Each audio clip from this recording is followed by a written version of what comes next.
हिसाब कौन कर पाएगा, उनका चेहरा बेनकाब कौन कर पाएगा, जिनके सांसों की जरूरत है। ध्यान दीजिए, जिनके सांसों की जरूरत है, उन सांसों को बर्बादी का हिसाब कौन कर पाएगा। जय हिंद साथियों, मैं आपका साथी रघुवंश सिंधु, संयोजक विश्व का सबसे लंबा तिरंगा समिति। मित्रों, आज हम बात करेंगे कि किस प्रकार से विकास पूरे भारत ही नहीं पूरी दुनिया में हो रहा है, और भारत में विशेष करके हम बात करेंगे क्योंकि भारत भारतीय संस्कृति से ओतप्रोत अर्थात हमारी ऋषि परंपरा से ओतप्रोत होने वाला देश है, और किस प्रकार से यहाँ पर विकास के नाम पर ठगी की जा रही है, बेईमानी की जा रही है, और जीवों के साथ किस प्रकार से दुर्व्यवहार किया जा रहा है। आइए हम सीधी बात करते हैं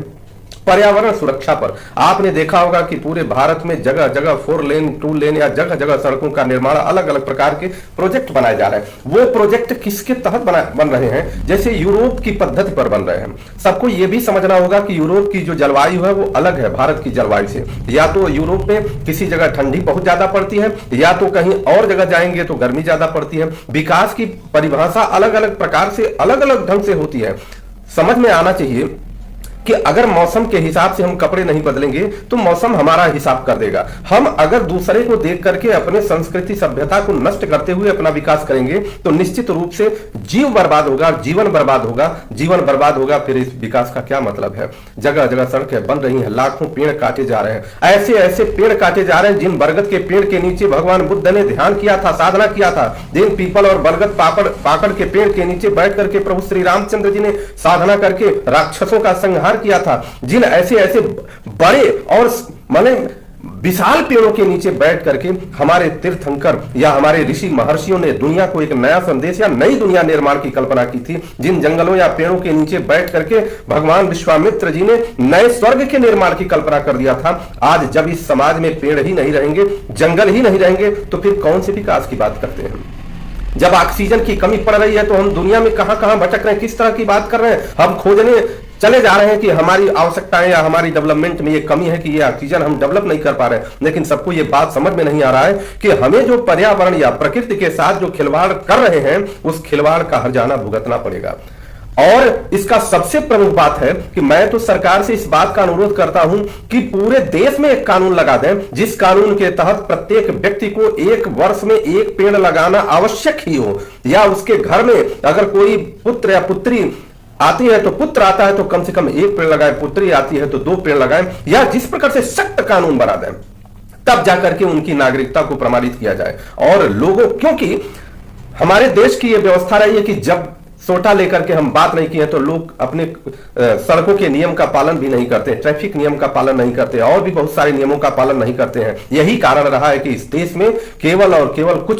कुछ परसेंटेज अंग्रेजों ने इस देश को गुलाम बना रखा, और गुलाम बनाने के बाद भी जब छोड़ करके गए तो अपनी परंपरा दे करके गए। दुनिया का एकमात्र ऐसा इंग्लैंड एकमात्र ऐसा देश है कि जिसने खुद को राजशाही घोषित कर रखा और पूरी दुनिया को लोकतंत्र बना दिया, क्योंकि उसको पता है, वहां के रिसर्चर इस बात को जानते हैं कि दुनिया में लोकतंत्र की परिभाषा क्या है, कि अगर 10 शराबी 10 जुआरी मिल करके अगर वोटिंग कर दें किसी एक विद्वान के विरुद्ध, एक महर्षि के विरुद्ध, एक ऋषि तपस्वी के विरुद्ध, एक वैज्ञानिक के विरुद्ध, तो समझिए कि वो जुआरियों की सरकार बन जाएगी, या जुआरी अपने हिसाब से पूरे देश में जुआ का निर्धारण कर देंगे। इस प्रकार से उन्होंने व्यवस्था बना दिया। हम पर्यावरण की सुरक्षा कितना कर पा रहे हैं? हम अगर 1 पेड़ काटते हैं, कोई विशाल एक बरगद का पेड़ काटते हैं, इस पर हमने इसके पहले भी वीडियो बनाया है और इसके पहले भी हमने सूचना दिया है, तो हमारे इस 1 बरगद के पेड़ काटने में हम लाखों पेड़ अगर लगा दें तो भी वो इस 1 बरगद के पेड़ के बराबर की ऑक्सीजन की सप्लाई नहीं कर सकता,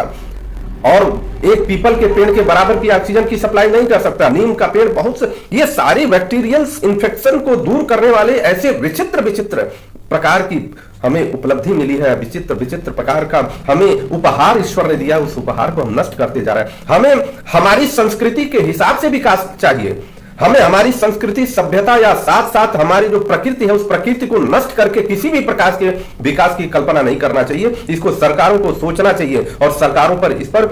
सख्त से सख्त कानून बनाना चाहिए। अगर हमें